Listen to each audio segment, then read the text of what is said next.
Presidente, agradecendo o bônus, eu peço que aglomere todo o meu tempo para os 8 minutos e mais a tolerância que o Vossa Excelência tem tido com todos os outros oradores, dizendo desde já que não tenho nenhum questionamento, não há o que questionar, não há o que perguntar, apenas, primeiro, comentar que poucas vezes num processo se viu um direito de ampla defesa tão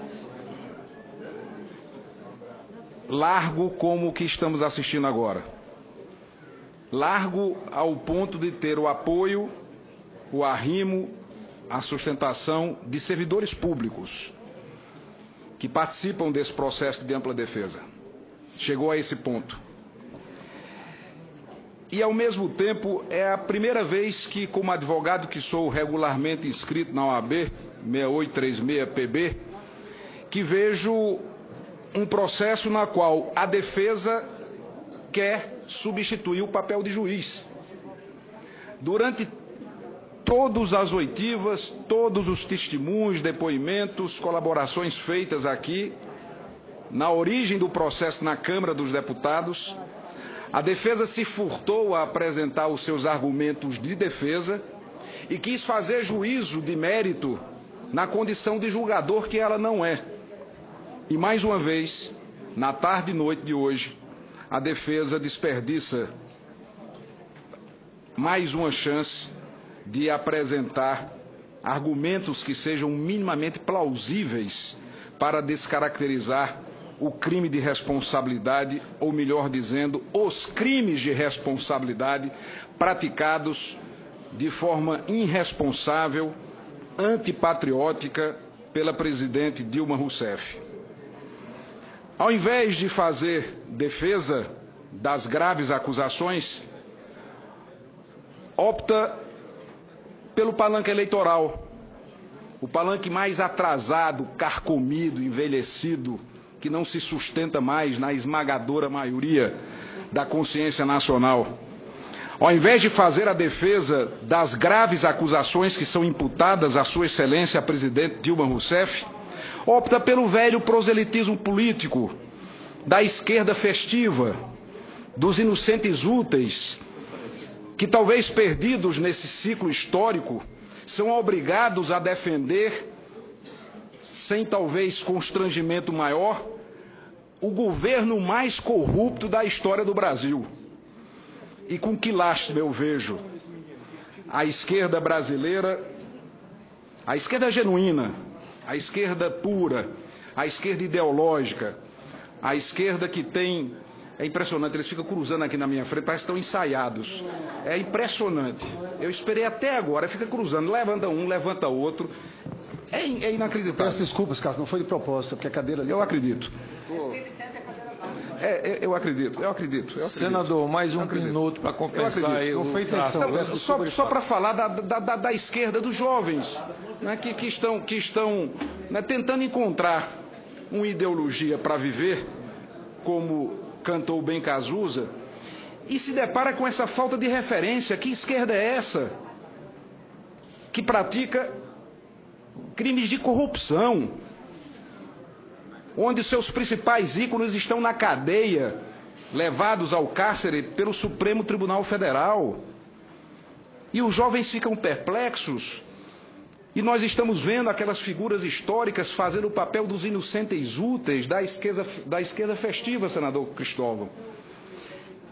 E ver que nessa quadra triste, alguns cobram da oposição fidelidade, lealdade à Constituição, e nós outros cobramos do governo fidelidade à Constituição. A oposição deve sim lealdade à Constituição. Lembrando sempre que o Partido dos Trabalhadores se recusou a assinar a nossa Carta Magna e se assinou tudo bem, mas o governo deve fidelidade à Constituição. E o governo foi absolutamente infiel à Constituição em vários dos seus dispositivos, com a prática dos crimes que ficam sobejamente caracterizados pela ausência de autorização legislativa.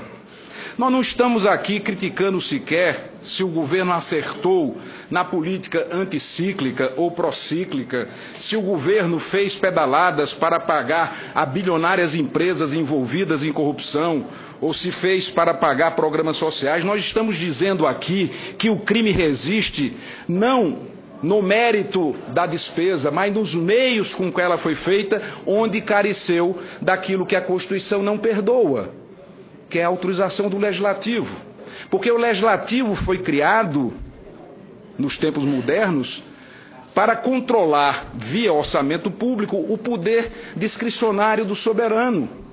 É essa a função mais nobre do Parlamento. Por isso que a lei orçamentária tem um tratamento diferenciado no texto constitucional.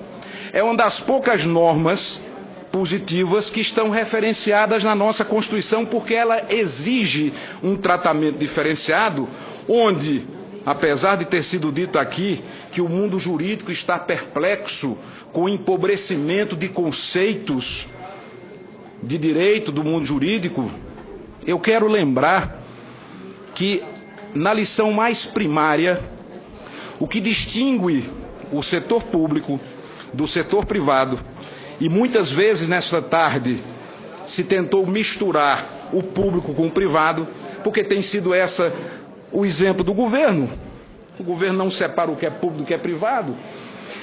E que a grande distinção de um e de outro é que no setor público o gestor só pode fazer aquilo que a lei permite. No setor privado, o empresário pode fazer tudo aquilo que a lei não proíbe. É uma diferença basilar.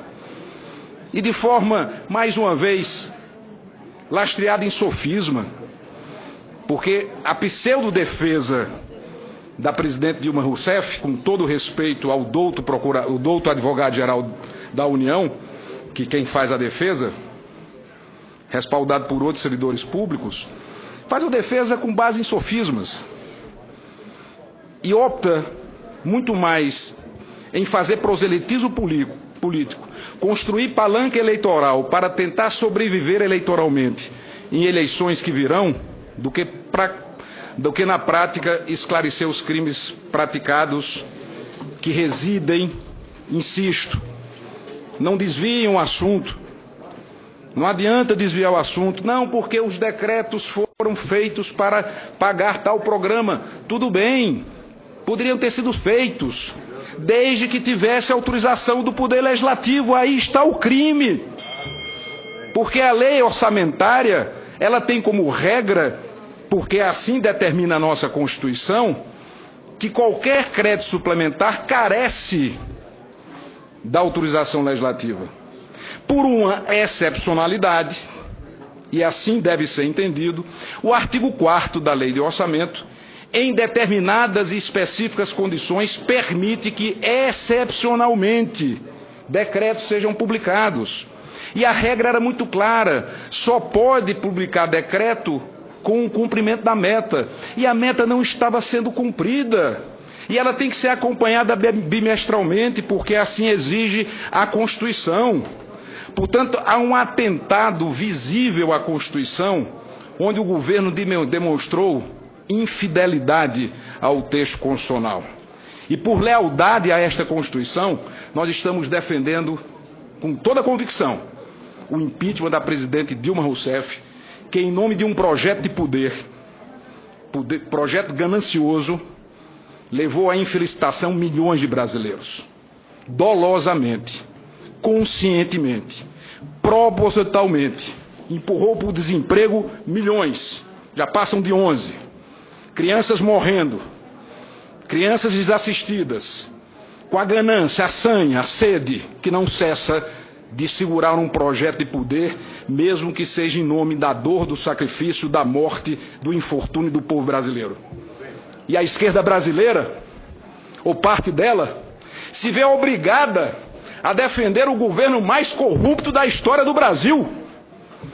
Se vê no constrangimento de sustentar o insustentável, Porque já lá atrás, e senador concluo, Cássio senhor presidente, e Lima. peço que Vossa Excelência tenha a tolerância comigo que teve com outros, inclusive com os expositores. E vou concluir, garanto a Vossa Excelência. Para que nós possamos entender que o que está sendo julgado agora já foi por mim e por vários outros parlamentares anunciados em datas anteriores. E concluo, senhor presidente, fazendo a leitura da transcrição do pronunciamento que fiz no plenário da Câmara dos Deputados no dia 2 de dezembro de 2015, quando o Senado, o Congresso Nacional, melhor dizendo, estava votando o PLN 5. Eu disse, na sequência de um pensamento, no ano passado, o Congresso recebeu o PLN 36, que fez a mesma mudança da meta fiscal estabelecida pelo governo, fosse desrespeitada. Ou seja, o governo pratica o crime de responsabilidade, portanto já anunciava a prática do crime lá atrás, porque desrespeitar o orçamento é crime de responsabilidade na veia, é o que está escrito no artigo 85 da Constituição. Isso é o que prevê a Constituição e o que estabelece a Lei 1079 e a própria Lei de Responsabilidade Fiscal. E depois de praticar o crime, pede ao Congresso que faça a limpeza da cena do crime. Mas limpar a cena do crime não significa dizer que o crime não foi praticado. Sem pergunta, senhor presidente, a presidente Dilma Rousseff praticou o crime de responsabilidade e, por fidelidade e lealdade à nossa Constituição, ela será punida por isso.